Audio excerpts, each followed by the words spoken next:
Hey everyone, it's Lexie. So in today's video I'll be sharing with you my spring TBR. So these are the books that I would like to get to over the months of March, April, and May. So I'm really excited. I feel like I have a lot of books and I've been doing a really good job at really taking down some of my TBR books, but there are some new releases that I'm really excited about as well that I'll be getting from the library. And these books too are kind of all over in terms of genre as well, so I'm really excited to dive right in.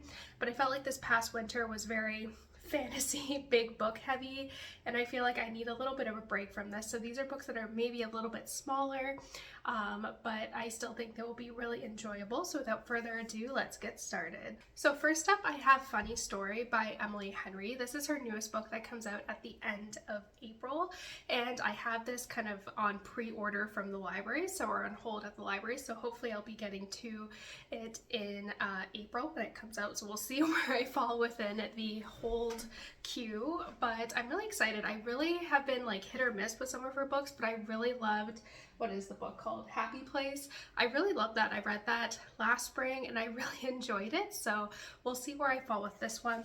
But I have the synopsis here on my iPad, but it says Daphne has always loved the way her fiance Peter told their story, how they met, fell in love, and moved back to his lakeside hometown to begin their life together. He was really good at telling it, right up until the moment he realized he was actually in love with his childhood best friend, Petra, which is how Daphne begins her new story. Stranded in beautiful Waning Bay, Michigan, without friends or family, but with a dream job as a children's librarian, proposing to be roommates with the only person she could possibly understand her predicament, Petra's ex, Miles No Hawk.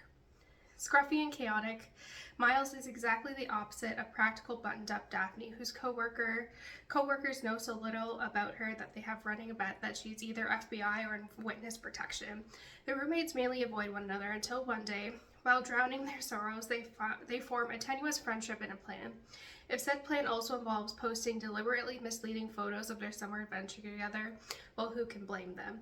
This just sounds like a lot of fun. I really liked Happy Place. I'm sorry, I keep looking at the book because I keep forgetting the title, but I really loved Happy Place, how it was like they had to pretend that they were still together, and this one kind of sounds like it's almost going to be like kind of like The Proposal, where they don't really like each other, but you know, obviously with this book they're gonna end up falling in love. So this one just sounds like a nice, you know, book to kickstart the spring reading marathon, so I'm very excited for this one. Next up, I have the Choice trilogy by Nora Roberts. I read the first book when it first came out a long time ago, and I have the two books on my shelf currently, and this is definitely a kind of trilogy that I want to kind of just marathon and finish, but I really enjoyed it, and now that all the books are out, I can do a little series marathoning, which I always really enjoy. But basically, this one follows a girl who lives in the mortal world, and she goes and takes a solo trip to Ireland, where she finds out that actually she is a descendant of one of the like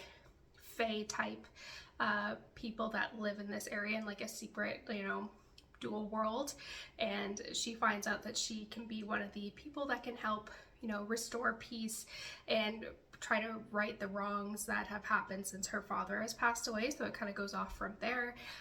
This is just, I really enjoyed Nora Roberts trilogies. I think my favorite is definitely the Year One trilogy, but this one also is really fun. I really love the characters. I love how it kind of takes place in our modern world with this like parallel magical world, and it's just a lot of fun. It's very atmospheric. You can totally kind of picture this town that she lives in and all this stuff. So it's been really, like I said, it's been a while since I read the first one, but I'm really determined to finish this. And I feel like I always associate Nora Roberts like fantasy trilogies with the springtime. I think because I read her like The Dark Witch or whatever that trilogy is a part of right towards the end of my undergrad degree, so I just associate it with like the wet springtime. So I think that's why I was like looking at these ones when they were on my shelf. One of my goals of 2023 was to read more historical fiction. That used to be like my bread and butter, what I solely used to read, and I want to kind of get back to my roots. So this is one that I've heard really great things about, and again, it's one that's been on my shelf for quite a while,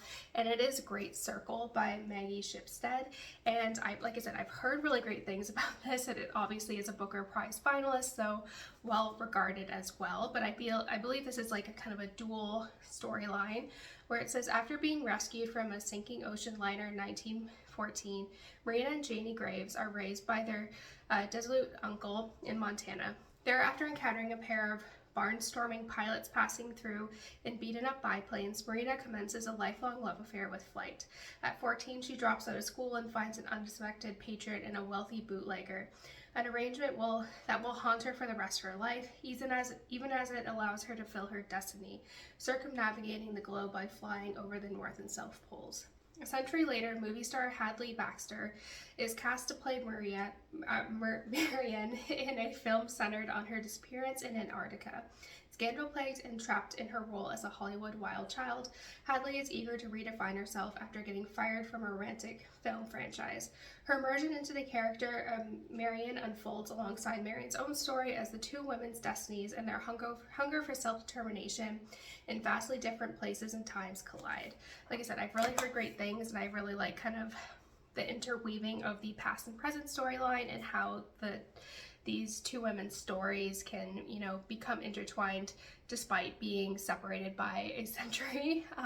But yeah, like I said, I've heard really great things, and I do want to get more into historical fiction, and I feel like this is one. It's a little bit different, but I feel like it will pull me in, I'm pretty sure. Next up, I have Unlikely Animals by Annie Hartnett, and this is, again, one that's been on my shelf, but it was really definitely the cover that really intrigued me. I thought it was really cute and fun, but I just also reading the back made me really drawn to this story. And it says here, natural-born healer Emma once had big plans for her life, but she lost her way. A medical school dropout, she came back to a small town, Everton, New Hampshire, to care for her father, who is dying from his mysterious brain disease. Clive Starling has been hallucinating small animals, as well as having visions of the ghost of a long-dead naturalist, Ernest Harold Baines, once known for letting wild animals live in his house. This ghost has been giving Clive some ideas on how to spend his final days. Emma arrives home knowing she must face her dad's illness, her mom's judgment, and her other brother's recent stint in rehab, but she's unprepared to find that her former best friend from high school is missing, with no one bothering to look for her. Police say they don't spend much time looking for drug addicts. Emma's dad is the only one convinced the young woman might still be alive, and Emma is hopeful he might be right. Someone should look for her at least. Emma isn't really trying to be a hero, but somehow she and her father bring about just the kind of miracle the town needs. I really like this. It kind of has that, like, it will be obviously very emotional with the father figure kind of slowly succumbing to his illness, but then adding in a mystery aspect and some, you know, animal vibes, I think will be really, really fun. So I'm really excited for this one. Again, it's one that's been on my shelf for a while, so I'm really happy to dive in. And I think this feels like like a really good spring read. Next up, this is another historical fiction that, again, has also been on my TBR for a while, but it just seems really unique and different, and it is The Life She Was Given by Ellen Marie Wiseman. This is, again, something that just has really piqued my interest when I was looking at my shelf. I'm like, these might be good spring reads. So this one says, on a summer evening in 1931, Lily Blackwood glimpses circus light from the grimy window of her attic bedroom. Lily isn't allowed to explore the meadows around Blackwood Manor. She never even ventured beyond her narrow room. Mama insists it's for Lily's own protection, that people would be afraid if they saw her. But on this unforgettable night, Lily is taken outside for the first time and sold to the circus sideshow. More than 2 decades later, 19-year-old Julia Blackwood has inherited her parents' estate and horse farm. For Julia, home was an unhappy place full of strict rules and forbidden rooms, and she hopes that returning might ease those painful memories. Instead, becomes immersed in a mystery involving a hidden attic room and photos of circus scenes featuring a striking young woman. At first, the Barlow Brothers Circus is just another prison for Lily, but in this ragtag, sometimes brutal world, Lily discovers strength, friendship, and a rare affinity for animals. Soon, thanks to elephants Pepper and Jojo and their handler Cole, Lily is no longer a sideshow spectacle, but the circus' biggest attraction until tragedy and cruelty collide. So, very interested in this one. I feel like Ellen Marie Wiseman does a really good job at weaving in kind of a mystery within the past and how that ties in with the present day storyline. I'm trying to think too, like the Orphan Collector dealt with the Spanish flu epidemic, and it was, especially reading it kind of around the time of COVID, it was very gripping. So this author doesn't sugarcoat, and I'm really excited to see her tackle this, and I think the circus setting just seems like it will be a lot of fun, so I'm definitely excited to dive into this one. So that's it, guys. Thank you so much for watching. I hope you enjoyed this video.